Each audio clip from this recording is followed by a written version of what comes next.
Hey, welcome to Honest Reviews. Today I'm going to be comparing two of Fujifilm's Instax line of cameras. We're looking at the square Instax film cameras, the SQ6 and the SQ1. They shoot this square instant film. I'm going to be looking to see which one does a better job, comparing the features, and seeing which one is right for your money. Okay, so today we are looking at the SQ6 and the SQ1. These both shoot the Fujifilm Instax square film. They're pretty different cameras. The SQ6 is the older version that shoots square. It has a bunch of features. The SQ1 is the brand new version with a lot of pared down features. It's very much more point and shoot. So I'm interested to see whether or not that is worth the extra money, because right now this one is coming in at $119 US, whereas the older version, the SQ6, you can find it for about $79 US. So quite a bit cheaper. I'm wondering, is this worth it? I checked it out. I did a test. I'm going to show you the results in a minute. First, I just want to go through the features. So the SQ1, the new version, it doesn't have a lot of features. We have a selfie mode that you activate just by turning to selfie mode. It does auto exposure, so you don't really fiddle with anything. And that's it. You can see on the back, there's no screen, there's nothing, there's no buttons. It's very much a point and shoot situation. It has cool design. It comes in three colors, this blue, a terracotta orange, and a chalk white.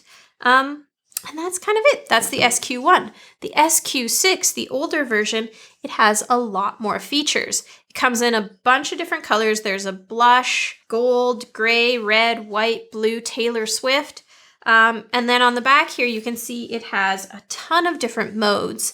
There's auto exposure, selfie mode, macro mode, landscape mode, double exposure, lighten, darken. And then down here, you have a self timer and flash suppression, so you can turn off the flash if you don't want it to fire. It has a tripod mount on the bottom. The SQ1 does not. And this one even comes with these little gels for the flash that you can like pop over there and do some really wild creative stuff. There's three different ones, purple, green, and red that it comes with.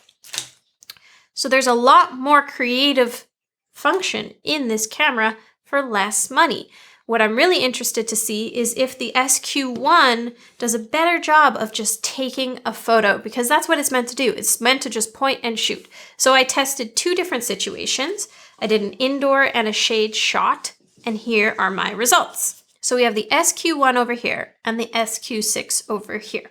So they both shoot in auto exposure mode. The SQ1 did a better job here. It's sharper. It's nicely balanced between the subject and the background. Both cameras fired the flash.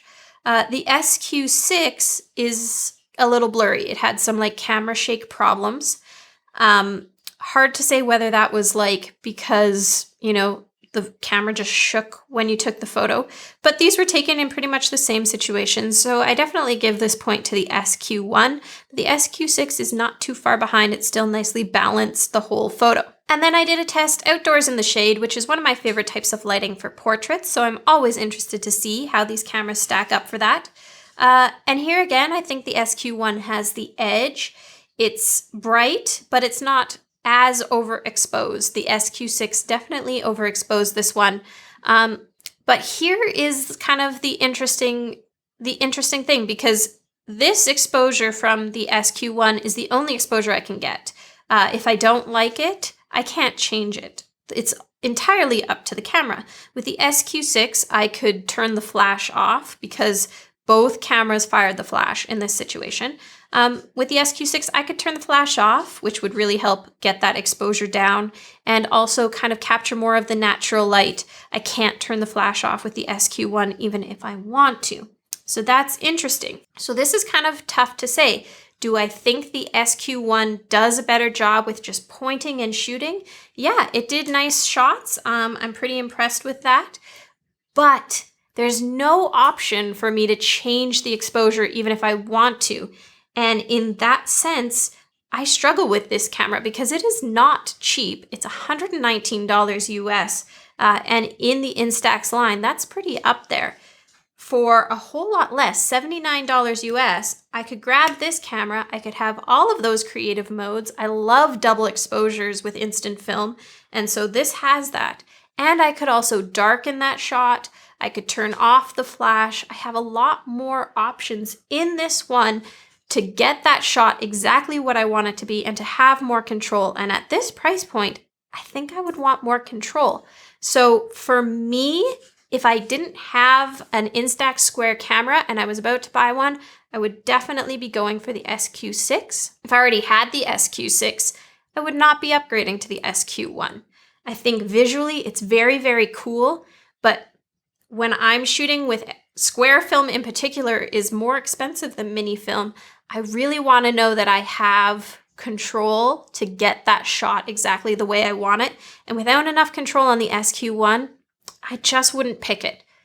If it looked like this, if this camera looked like this, that would be fantastic for me. I love the design of this one, but otherwise, control is my favorite thing when it comes to a camera. One thing that might be going on here is the SQ1 is brand new.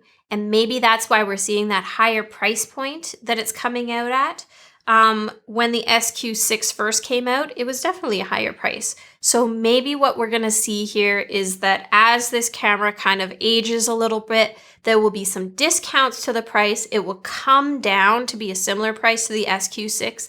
And that's when we'd be looking at it more as that entry-level Square model that it seems to be in terms of features. And if it was down around the same price point, I would say, sure, if you just want a point and shoot camera, you don't want to have to fiddle with things, that's a great option. So maybe we need to wait this one out a little bit, but at the current price point, I just can't really recommend it. All right, I hope that was helpful for you. They're both great cameras. I mean, if you get one as a gift, shoot away. But if you're looking to buy one, take a look, see if you can find an SQ6 still, because they're a pretty cool camera and it's worth having around.